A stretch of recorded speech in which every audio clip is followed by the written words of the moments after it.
English में जो letter जी होता है उसे फ्रेंच में बोला जाता है जे, ये। लेकिन इसका मतलब ये बिल्कुल नहीं होता कि अगर फ्रेंच में कोई वर्ड इस लेटर से शुरू हो रहा है तो आप उसे ज से पढ़ें, ऐसा बिल्कुल नहीं है।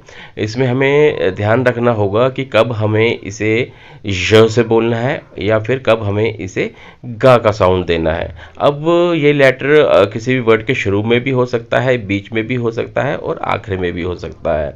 तो जैसा मैंने अभी आपको बताया कि हमें ध्यान रखना होगा कि अगर ये लेटर किसी वर्ड के बीच में आता है या आखिर में आता है या शुरू में आता है तो हमें इसे य का साउंड देना है या फिर ग का। इसका एग्जाम्पल मैं आपको इंग्लिश में बता देता हूँ। देखिए, इंग्लिश में एक वर्ड है गुड। गुड की स्पेलिंग है GOOD। देखिए, मैं इसे जुड नहीं बोल रहा, मैं इसे बोल रहा हूँ गुड। यहाँ पे जी को ग का साउंड दिया गया है। तो ऐसे ही अगर एक और वर्ड है, अगर मुझे बोलना है जर्म।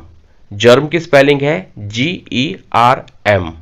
देखिए, मैं इसे गर्म नहीं पढ़ रहा, ना मैं इसे गर्म बोल रहा हूँ, इसे मैं जर्म बोल रहा हूँ। तो जिस तरह हमने गुड में ग का साउंड दिया और जर्म में ज का साउंड दिया, तो ऐसे ही आपको फ्रेंच में भी ध्यान रखना होगा कि कब हमें गा का साउंड देना है या फिर कब हमें ज का साउंड देना है। और ये हम तभी समझेंगे जब हम फ्रेंच में ज़्यादा से ज़्यादा वर्ड्स के बारे में जानेंगे।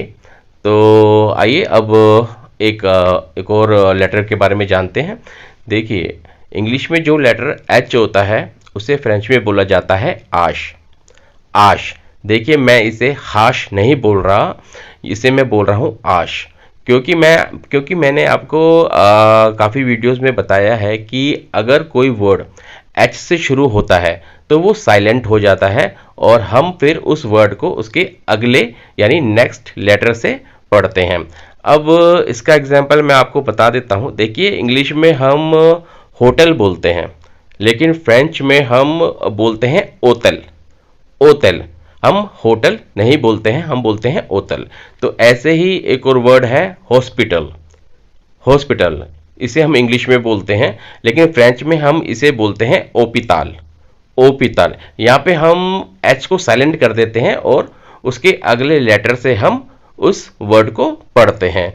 तो जब भी आप फ्रेंच में अगर कोई वर्ड ऐसा देखते हैं जिसमें जो एच से शुरू हो रहा है, तो हम वो उस एच को साइलेंट कर देते हैं और हम फिर उसके अगले यानी नेक्स्ट लेटर से उस वर्ड को पढ़ते हैं।